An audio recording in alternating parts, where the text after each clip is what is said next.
department. So if any of you are interested in business plans, proposals, or grant writing, we can do it. If you don't have money, we are tapping into investors to invest in some of our businesses. So if you're looking to start something, let Tina or myself know, and we'll do the research and get back to you to see what's available for the time. And like Tina said, I'm an avid reader, and I just want to share some books. This is by Stephen Covey, a must-have book for your library. It's called The 8 Habits of Highly Effective People. And in the book, he talks about what it is to be a highly effective person. And 3 key points that he says is to make sure that you're financially stable, plan at an early age, and you know, even a lot of us have kids or grandkids. And when my daughters, I think Ashley, she was 5, I started putting $1 a week into a savings account. She's 21 now. When she went to college, we had $7,000 saved.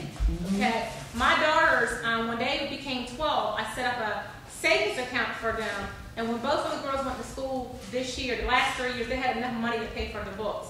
But even at an early age, we need to teach our kids how to save money.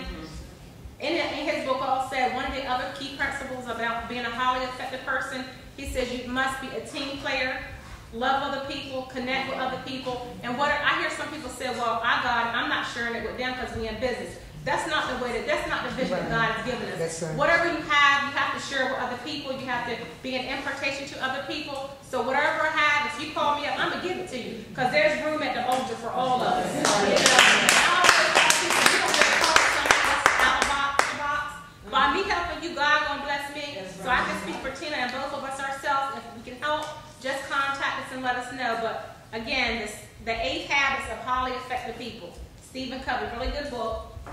And then this other book is called 1001 Financial Words You Need to Know.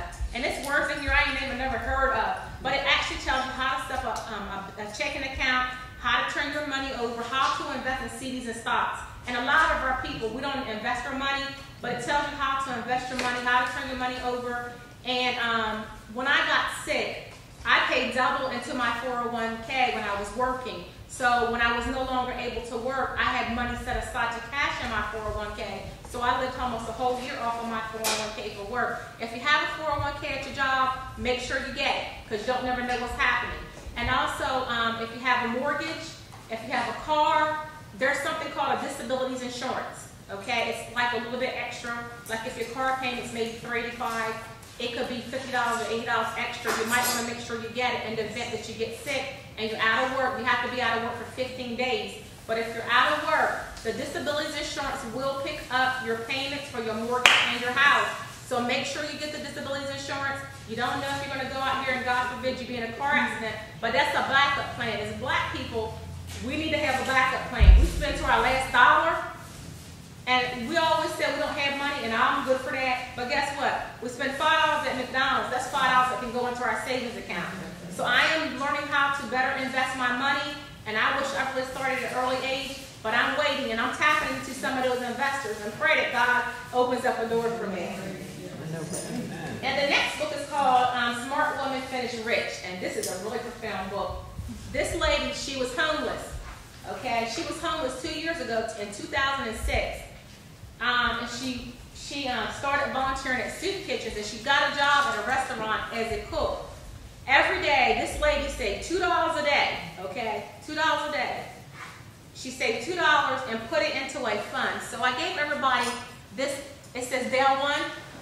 Dale 1. What are the banks, you know? TD Bank. TD Bank. WSFS. These now are that's a good one. WFSS? Yes. Okay, so what they do, if you put in money, they'll match it. You can match it for education. You can match it if you have a problem sometimes with paying your bills. But if you put money into a savings account, I know I do Dale 1, and it's a federal credit union. At the end of the year, they match whatever I put into the account. So I knew my daughters needed money for tuition and books and stuff. Well, last year, I was able to save $1,500. Well, she put it in there, you can't touch it.